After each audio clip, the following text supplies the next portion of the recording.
NTC po ay nag-issue ng isang CDO or cease and desist order noong 5/2020.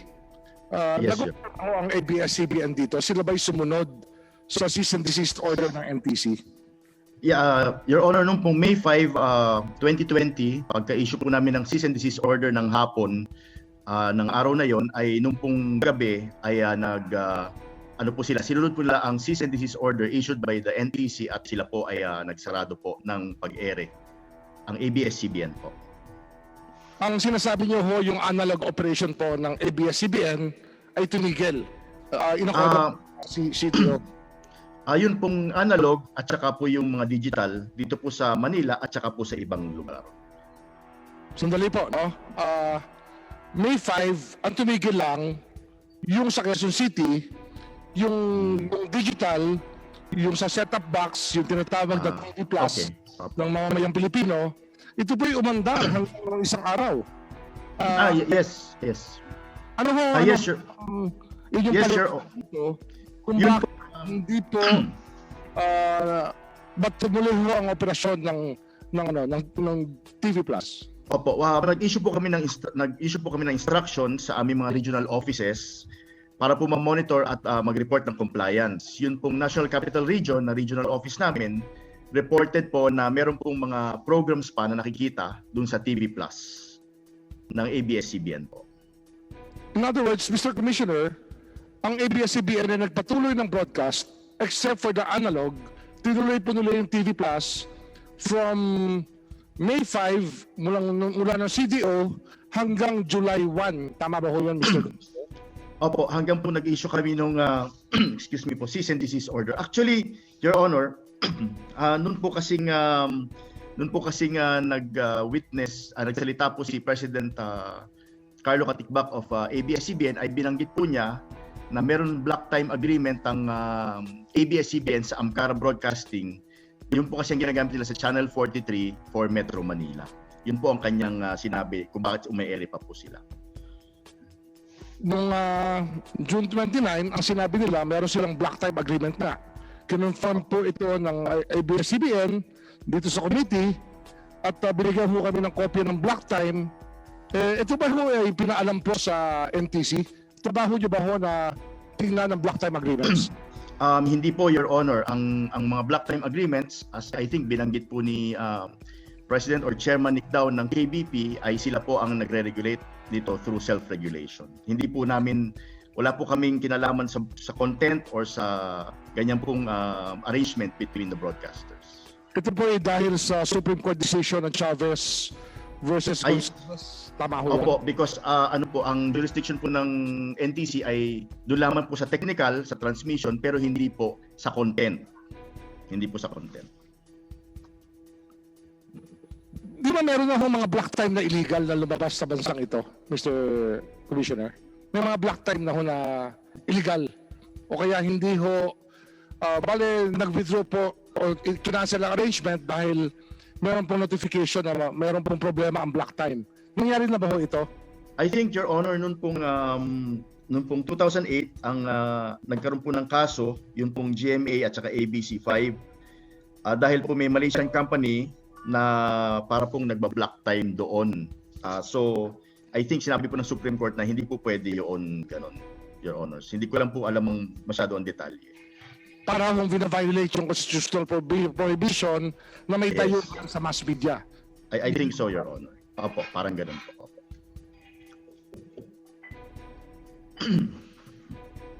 Para pagiging black timer para ho magbenta ng black time ang isang kumpanya, ano ho dapat ang requirement dito?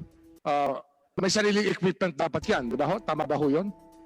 Based po dahil ang eksperto po dito ay si KBP President Junic daw at based po sa kanyang sinabi, yung pong broadcaster ay kailangan may sarili po siyang equipment, sariling personnel, at yung pong black timer ay nagba-black time lang sa kanya at kumukuha lang po ng oras. Yes, opo. Pero yung pong equipment at personnel, base po sa sinabi ni President Nick daw, ay doon po sa may-ari ng network.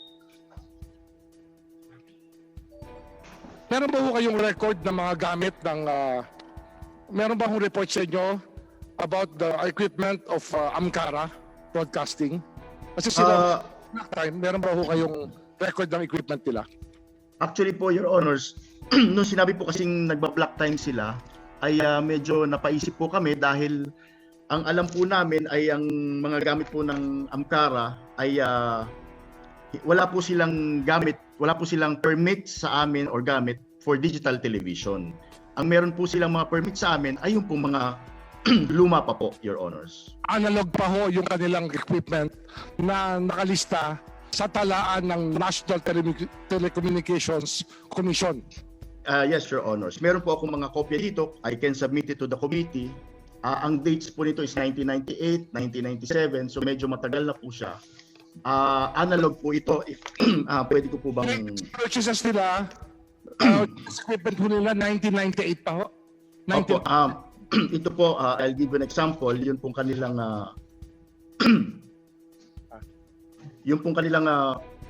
permit to purchase of radio equipment May 20, 1997.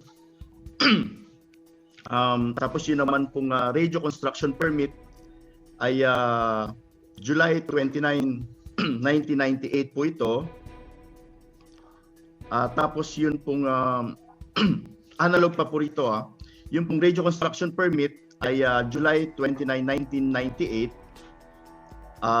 Ang equipment po nila is Comark ang tatak. Tapos ang model is CTT-U-20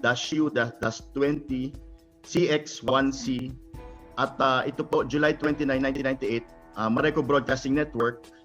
Doon po sa equipment nila ay nasa Tirad Pass, Santa Mesa Heights, Quezon City. July 29, 1998, nandun daw po ang kanilang equipment. Under the name of Mareco pa po ito, lumang pangalan po ng company.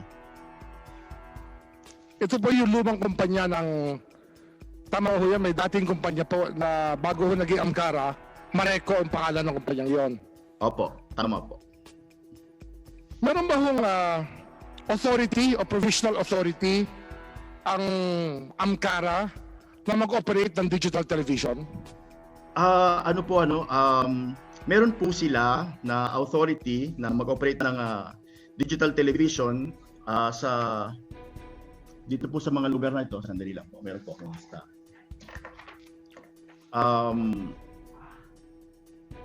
Meron ito po yung mga PA para sa DTT broadcast. Meron po yun, di ba? Opo, digital television po. Ito po yung sa Santo Tomas Benguet, August 2, 2018. Sa Mount Banoy, Batangas, August 9, 2018. Bacolod City, August 9, 2018.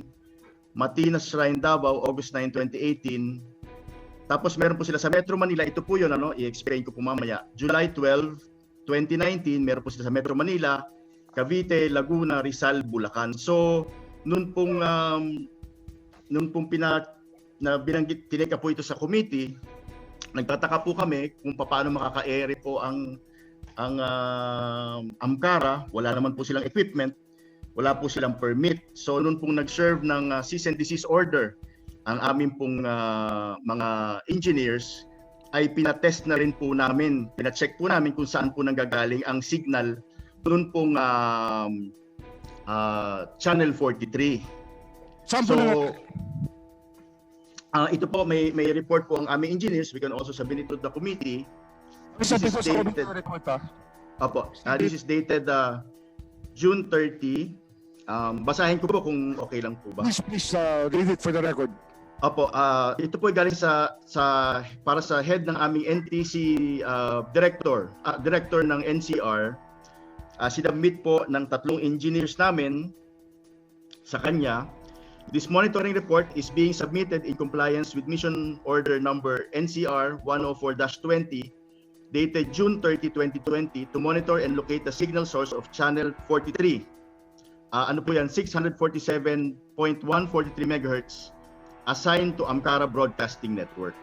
Upon receipt of the order, the undersigned immediately conducted the radio frequency monitoring through the use of RNS radio monitoring equipment in order to determine and verify any existing radio frequency propagation and eventually identify the exact location of the transmitter being monitored. Kumbaga po ay hinahanap po nila kung nasaan. Nasaan Saan po? nanggagaling po? Based on the results of the RNS radio monitoring equipment, we observed that there is an existing broadcast propagation 6 MHz band, and the result of the measurement shows that a strong signal is emanating from the direction of ABS-CBN's tower along Madre Ignacia Street, Quezon City. Attached herewith are the printed results from the RNS radio monitoring equipment for your ready reference. Ipakita ko yun po. Ito po Commissioner, yung parang kanilang... narinig ko na ang signals po ng Amcara ay nanggagaling po sa ABS-CBN compound. Base po dito sa report po ng aming engineers ng NCR ay galing po sa loob ng ABS-CBN compound tower. Yung tower po nila doon. Opo. Ano ho ito? Is this a legitimate broadcast of a franchise holder, a broadcasting company, na yan ba ho ay tama o meron ba ho explanation to? Mr. Chairman. Yes. Honorable Yes, Remulla. Chairman Defensor. Yes, I think Honorable Remulla, that report is technical. Ang sinasabi ng engineer ng NTC galing sa ABS-CBN. So, klaro na po yung punto, Mr. Chairman, that is the signal coming from the ABS-CBN tower. Honorable Remulla. Okay. Kasi ito, I just want to lay the predicate ho. Kasi we are being bashed, Mr. Chairman, a matter of personal and collective privilege. Binabash po tayo sa social media. Ang dinadahilan po ng mga followers ng ABS-CBN in accordance with their communication plan, I suppose, na meron daw silang franchise to broadcast from Amcara. Eh ako ho, I find something unusual about this kasi yung black time agreement na yon is hindi ho tama yung signals na nakukuha ko sa pagkaunawa ko po ng pagpapatakbo ng isang kumpanya. Ang lumalabas ko dito, yung fraud, may element po na fraud against the legislative power of Congress. Kaya ho kailangan ko ilay yung predicate para ho makita natin dito kasi nagmamalinis po eh. Ito po ang pagmamalinis ng isang negosyo na marami hong sinabi tungkol sa Kongreso. Ngayon ho, gusto ko ho malaman kung sila po ay forthcoming sa kanila mga sinasabi sa committee ito. At sa akin po, Mr. Chairman, para ho madali tayo rito, since we are already within, give me 5 minutes, pero ang sa akin po, padala po natin ng NBI. Tawagan natin ng NBI, tulungan tayo mag-imbestiga tungkol ho sa veracity ng report ng NTC para ho magkasubukan na. Kasi dito po, para magkaintindihan na hindi ho tayo nanggigipit, tayo po, batas lang po ang pinatutupad natin. Mr. Kasi marami Chairman, ho silang dinadahilan eh. on the point of the Yes, honor... Vice Chairman Defensor. Thank you, Mr. Chairman. On the point of the personal collective privilege ni Honorable Remulla, tama po yun eh. Kasi parang sinasabi po dun sa social media, black timer si ABS-CBN kay Channel 43. Tama po. Honorable Remulla, di ba ganun po yung lumalabas eh. Ang po yung naririnig ko. Opo. Kaya po kahapon pa sinasabi namin, hindi. Yan ay signal ni ABS-CBN. Ngayon po sinabi ng NTC, walang equipment si Amcara. At nung chinek nung kanilang technical staff ng engineer, ang signal nanggagaling sa ABS-CBN tower sa compound. And so I joined the Honorable Remulla with his personal collective privilege. Ito po talaga, wala tayong ginigipit, batas ang sinusunod natin, sila ang hindi sumusunod sa pagpapatupad ng batas. And if there will be a call by the Honorable Remulla for the NBI to look into this, we have the reports of the NTC, then I join him, Mr. Chairman. I will submit to them the documents that I have, pero establish pa ho natin ang kaunti na lang ito. Kaunti na lang po. Meron ba ho mga permit ang Amcara to install digital equipment na nakuha sa NTC? Mr. Opo. Bago po kasi magtayo ng binigyan po namin sila ng provisional authority. Pagkatapos po noon ay hihingi po sila ng mga permits sa amin para po makapagtayo ng digital, makapag-ere ng digital para po sa mga equipment nila na bago dahil po yung analog ay luma na po yun. So humihingi po sila ng permit sa amin. Yan po yung mga permits to possess, permit to purchase, permit to construct, permit to operate, permit to sell. Meron na ho silang permit na hawak para ho sa digital equipment? Your Honor, doon po sa mga lugar na chinek ko po kanina, na binanggit ko po kanina, wala pong permit sa Metro Manila pati po sa ibang lugar ay wala rin pong permits. But Your Honors, the best evidence would be a certification from our regional directors. And humingi na po ko sa kanila, we can also submit it to the committee. Wala pong permit sa any areas po na may digital TV. Mr. Chairman, Mr. Commissioner, tama ba ho ko sa pag-iisip na kailangan po ng permits sa NTC sapagkat may national security implications ang broadcasting equipment? Tama ba ho ito? Well, kasama po yun, Your Honors, at saka isa pa po, kasi po kapag wala kang permit at gumamit ka lang ng kahit na anong transmitter, maaari pong yung transmitter mo ay makaapekto sa iba po nagtatransmit. Kaya po dapat very exact po yan, lalo na po ngayon sa digital. So ano po yun? Kung mali po yung, kung meron ho mga signal na manggagaling sa kolorum na lugar, tama ho yun, Mr. Commissioner. Opo, maaapakan po yung signal ng TV, hindi po makakapanood ang ating mga kababayan, lalong-lalo na po dito sa digital TV ay marami pong programs sa isang 6 MHz. Kaya dapat po very precise, meron ka pong sariling permit, meron ka pong sariling gamit. Kaya po humihingi po ng permit sa aming opisina bago po bumili at habang kinoconstruct po yan. Mr. Chairman, mahaba pa ho itong sanang tatanungin ko kasi pati yung financial statements sila, pinag-aralan ko po, meron po akong isang problema na lang na lumalabas eh. Sa FS po nila kasi, 2018, charges to ABS, ito FS po ito ng Amcara ha, charges to ABS-CBN block time, 33,248,452. Charges by ABS-CBN, facilities-related expense, 18,229,596. Wala ho ditong ibang item na pinagkikitaan ang Amcara kundi ABS-CBN. Affiliates, charges by subsidiaries of ABS-CBN. Yun din po, 228,279 pesos. Lumalabas po talaga, ito yung panahon na hindi pa sila nagda-divest. Pero ngayon po, meron ba ho sila ipakikita na may equipment na ho ang Amcara na hindi po ABS-CBN ang may-ari? Gusto niyo sagutin, Mr. Tan? Mr. Danes? Mr. Miranda? Mr. Quezon? Sino ang gusto sumagot sa inyo? May equipment ba ho ang Amcara na hindi ho hinihiram sa ABS-CBN? Sa digital broadcast? Congressman Remulla, kasama po natin ngayon yung Amcara. Gusto nyo bang kausapin yung Sumo, ang Amcara naman ang ating harapin ngayon. Amcara? Mr. Garandang? Nandito po. Ano ho ang equipment ng Amcara? Before you begin, the Honorable Remulla, before you begin. Vice Chairman Defensor?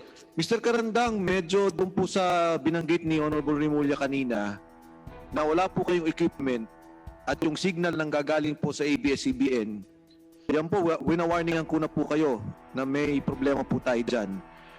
Just so that I remind you, please do not anymore deceive the Congress and this government. Hindi lang po ang Kongreso, ang NTC, ang buong gobyerno sa nangyayari sa ngayon. At yung pong patawag ni Honorable Remulla para sa NBI, yan po lalalim lalo ang problema sa pag-iimbestiga dito. So, Honorable Remulla, with your indulgence, pasensya na po. Mr. Garandang, are you present? Yes, present po. Alam niyo naman yung rights niyo, no? Kayo ba yung na? Have you taken your oath of... Yes, sir. So lahat po ng sinasabi niyo rito ay totoo at hindi Yes, ko gagawa ng ibang storya. Oo. May investment na ba ho kayo sa digital equipment, Mr. Garandang? Hindi pa ho kami bumibili ng transmitter para sa digital TV. Yung po ang totoo. Ano ho yun? Hindi pa kami nabili po. Hindi pa kami nag-i-import ng bagong transmitter para sa digital TV. Saan ho nanggagaling ang signal ng Amcara? Ang totoo po niyan, nung na-assign ang frequency ng Amcara na Channel 43 sa ABS-CBN, nung nagsimula sila mag-test broadcast, bumili na ho, ang ABS-CBN ho ang bumili ng mga transmitter para doon sa test broadcast. Okay. Kaya hindi ko ho kami bumili. 2019, Mr. Karandang, no? 2019 po ito. Anong year ho ito? Before 2019 po ito, na nagsimula mag-test broadcast ang ABS-CBN. Kasi inassign po yung Channel 43, inassign ng NTC, yung Channel 43 sa ABS-CBN po. Yung po ang nangyari. So ang bumili ho ng transmitter, si ABS-CBN kasi sila yung magte-test broadcast. Pero kayo na ho may-ari ng Amkara nung ulit, di ba? Sabi ho sa investment po ng ABS-CBN. Tama po yon. Ngayon, naggawa ho kami ng deed of assignment from ABS-CBN to Amkara pero hindi pa ho nasasubmit sa NTC. Kasi bakit pa ho kami bibili kung nakabili na kasi Channel 43 siya, so sa Channel 43 lang ho siya magagamit. Ganun po yung situation namin ngayon. So yung lahat po, pero Mr. Karandang, no? Bago ho naging digital ang Amkara, bago ho nagkaroon ng digital permits, kayo po ay block timer ng ABS-CBN. Kayo po ay nagbibigay ng block time sa ABS-CBN. Tama po yun. For 24 years, ganun ba ho yun, Mr. Karandang? Ganun po lumalabas. 21 hours a day, Mr. Karandang? Tama po yun. Covered ho ng block time agreement. For 24 years, Mr. Karandang? Tama po. Kasi nung nagsimula kami, yung simula ho namin, Empleyado nyo ba ho? Empleyado nyo sa engineers? Ay empleyado nyo lang kusang mag-isa? O empleyado ng ABS-CBN ang inyong ginagamit? ang nangyari ho sa arrangement, ang arrangement ho namin, kumuha ho kami ng nag-outsource ho kami ng operations ng transmitter for operational efficiency. So naka-outsource po ito kay TSI. Ano ho yun? Ano ho yun? TSI ho, isa ho itong service company na nagpo-provide ng para i-operate ang mga transmitter on a daily basis. Hindi mo kayo humihiram o hindi gumagamit ng transmitter ng ABS-CBN sa operations ng ng Amkara ngayong panahon nyo na? Ngayon po, yung binanggit ho nyo na Channel 43, ang owner ho nun, during that time, ang bumili is ABS-CBN po. Ngayon, kayo na may-ari nun? Sila talaga ang may-ari nun kasi nga, ginagamit ng NTC yung Channel 43 sa ABS-CBN para makapag-test broadcast. Yung sa mga probinsya po, yung mga... Yung sa mga probinsya po, ganun din po yung ron, doon sa digital. Cebu. Yung mga... Opo, ganun din po nangyari. Kasi ang test broadcast po ABS-CBN lahat. ABS-CBN po talaga yon. Yung mga analog lang po ang sa Amkara. Yun yung mga binanggit na mga luma home transmitters. Yung mga analog na nag-operate. Pakiulit po. Ginagana pa ho yung mga transmitter na yon? Yeah, nasa maintenance po yun eh. Pero hindi ho digital. Ito po yung analog. Hindi ho digital yon. Wala pa ho kaming binibili na digital transmitter. Diba? Sa television, sa picture tube TV talaga bagay ang analog. Kaya ho nag-migrate tayo sa digital. Yes. Diba? Opo, tama po yun. Ngayon, nag-execute ho ng deed of assignment between ABS-CBN and Amkara doon sa mga digital TV transmitters. Kasi nga, nakabili na sila eh. Masasayang naman ho yung mga transmitter. Sa Amkara, lahat ng transmitter? Ito hong sa digital lang po. Tapos, ano hong tax implication nun sa assignment? Nagbayad ba kayo ng buwis para magamit yung equipment na yon o hindi ho? Pag-uusapan pa yon, sa ngayon, nag-execute lang kami ng deed of assignment. Hindi pa ho ito naisasubmit ho sa NTC. Itong deed of assignment. Malanda, huwag kayo magtatakip ha. Ang mga tanong ho namin, malinaw. Opo. So hindi pa ho ninyo binabayaran ng ABS-CBN sa equipment na to sa deed of assignment? Wala pa ho, hindi pa ho na-approve yung Itong deed of assignment na to, kailangan namin isubmit sa NTC. Pag na-approve ho, tsaka ho mapoprocess lahat itong mga bayaran ko. So lumalabas, for the past 18 months, Mr. Karandang, wala kayong binibiling equipment at wala kayong tinatrabahong equipment para ho mag-transmit ang Amkara all over the country. Ang nangyari po, nag-execute na nga kami ng deed of assignment. Pwede ho namin isubmit ito sa inyo yung kopya. Ano ho yan? It will only be official if it's notarized. Yes, Tsaka nakikita ho ng tax yan. Honorable Julia. notarized po ito. Defensor. Ay, Mr. Chairman, salamat po. Mr. Karandang, pati ho yung tower, i-deed of assignment sa inyo? Hindi po. Ano ho yun? Ang tawag ho doon co-location. So may mga rental cost ho doon. Ipaparenta po sa inyo? Opo. Sharing po yun. Para cost effective ho yung operation. Ilalagay po sa inyo yung tower, ilalagay sa inyo yung equipment para kunyari po, kayo talaga yung nagpapatakbo nung digital channel. Tama po ba? Hindi po kasi talagang ang equipment po doon po nakalagay. Siyempre ho, ang napakamahal ho magtayo ho ng tower. Tama po. Kaya, Dati po, nung hindi pa naisara, ikinarga kayo doon sa TV Plus. Tama po ba? yes, tama po yun. Ang TV Plus ho, receiver ho yun eh. Parang TV set yun na kinakabit sa TV. So pag nag-broadcast ka ng digital, kahit anong frequency ho ng digital, marireceive po doon sa TV Plus na box. Tama po. Mr. Chair, pwedeng So, ngayon po, Isang, na, sige. ilang tanong lang. ngayon po na naipit na, ibabalik na, ngayon na nasara na, sa inyo na po ibibigay muna. Pero di po ba dapat, doon sa analog ninyo, kung saan kayo na-approve, doon nyo itatayo yung tower, at doon kayo mag-aalagay para for the digital box. Hindi po pwedeng sa ABS-CBN signal ang gagamitin ninyo. Tama po ba? Pakiulit po. Kasi po sa ngayon, gumagana kayo sa signal na nanggagaling sa tower ng ABS-CBN na yung pong signal ngayon inaprubahan ng NTC. Tama po, di ba? Tama po. So, ang Amkara may iba siyang signal at dapat ibang tower. Kung sakali magdi-digital TV kayo, dapat sa tower din nyo galing sa inyong sariling signal na i-assign o naka-assign sa inyo batay sa inyong prangkisa. Ganito po yun eh. Yung 43 naka-assign po ngayon sa Amkara. Ang naka-assign na po ngayon ay Channel 16 para sa ABS-CBN. Yung Channel 16 po ang sinara ng ABS-CBN. Paalala Kasi yung Amkara is assigned to, yung 43 assigned sana. Opo. dinig na ito.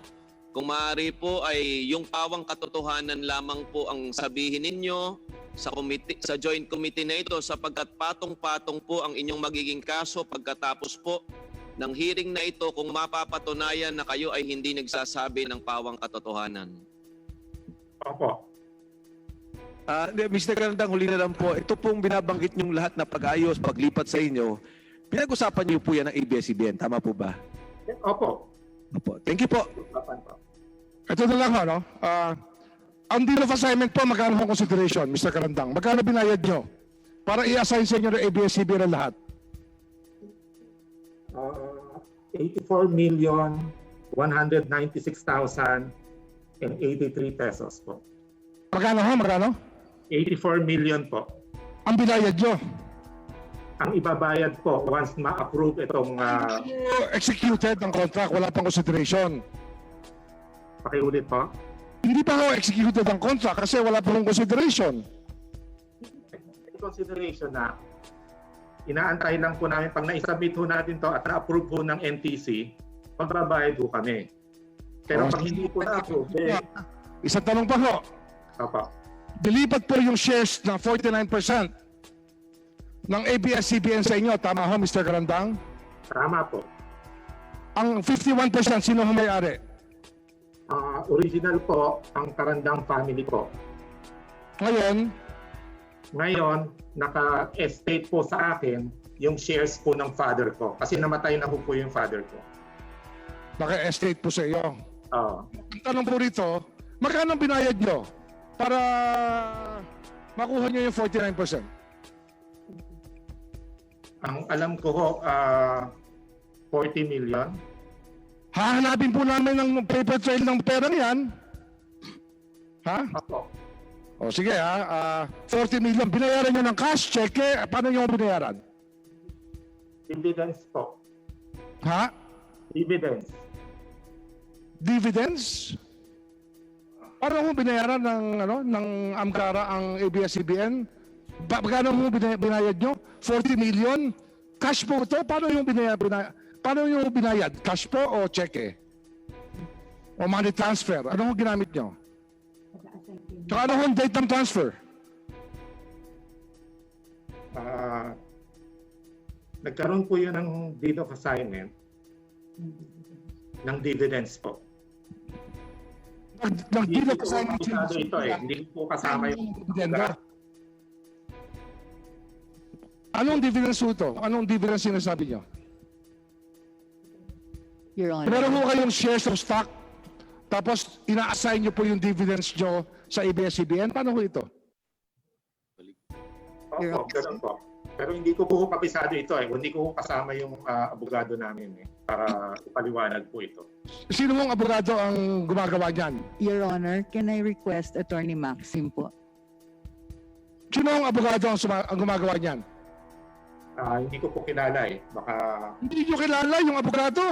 nung Pero 40 million, binabayad nyo ng cash, hindi nyo kilala yung abogado. Nagbayad po kayo ng cash? Ano ho? Assignment ba? Assign kayo ng 40 million pesos? Hindi po cash. Hindi po cash.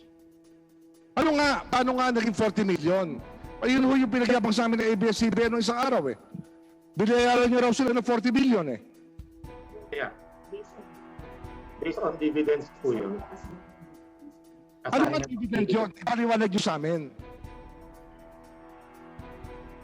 Dividendo, di ibig sabihin, no, may kita po kayo na pera na binabayad nyo po sa ABS-CBN para magkaroon kayo ng shares of stock. Di ba? Para maibalik sa inyo yung 49% na Amcara. Tama ho to? Tama po. Anong dividendo yun? Anong kumpanya? Amcara po. It's a dividend declaration by Amcara. Dividend declaration by Amcara. Ilang beses na ho nagde-declare ng dividendo ang Amcara for the past 25 years? Hindi ko alam eh. Hindi nyo rin alam. Pero meron kayong 40 million na pwede i-declare ng dividendo, hindi nyo rin alam saan nanggaling yung 40 million. Noong time na yon, hindi pa ako ganun ka-involved. Ito lang 2019 po ako na-involved dito sa mga transaction ng... Kailan mo ito? Kailan ka, Mr. Karundang? Kailan? Originally po kasi talaga, ang father ko po ang nag-aasikaso hulat nito.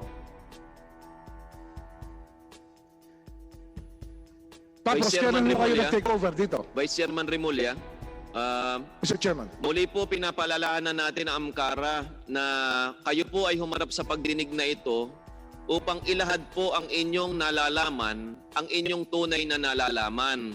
Huwag niyo po ibaon sa problema yung sarili ninyo kung kayo'y magsisinungaling lang sa harapan ng joint committee pong ito. Yan po ay isang paalala upang hindi rin sumakit yung inyong ulo, Amcara. Opo. Mr. Chairman, I think that the witness is being coached. But anyway, we have already elicited facts necessary to show na ito pong Amcara, isang moro-moro po. Ayun ang nakikita ko. That's the conclusion I'm drawing from it. And I would not anyway waste my time asking more questions on this issue kasi malinaw na ho na the dummy relationship between ABS-CBN and Amcara is existing without any iota of doubt. Marami pong salamat, Mr. Chairman. Mr. Chair, Mr. Chairman.